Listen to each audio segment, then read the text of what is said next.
Assalamualaikum warahmatullahi wabarakatuh. Makassar Recover adalah sebuah cara baru bagi seluruh masyarakat untuk paling tidak peduli untuk menyelamatkan dirinya sendiri lewat multi inovasi yang dirancang oleh pemerintah Kota Makassar secara lengkap, mulai dari hulu dan hilir.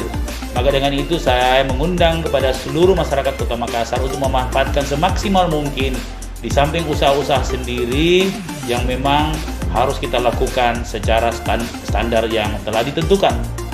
Untuk itu, di samping cara-cara ini, kita membutuhkan perkuatan imunitas dengan cara mari sukseskan vaksinasi. Karena dengan vaksinasi kita akan bersama-sama berusaha membentuk imunitas tubuh kita yang kuat, sehingga rakyat dengan imunitas yang kuat akan mampu dan punya daya tahan terhadap penularan COVID-19 ini. Dan mari kita putus rantai tular ini dengan kecepatan tular yang luar biasa pada hari ini, dengan cara kalau tidak ada urusan di rumah masjid saja ya, sehingga insya Allah dengan kita di rumah bersama keluarga kita menjadi bagian pahlawan memutuskan rantai tular pandemi hari ini. Terima kasih. Wassalamualaikum warahmatullahi wabarakatuh.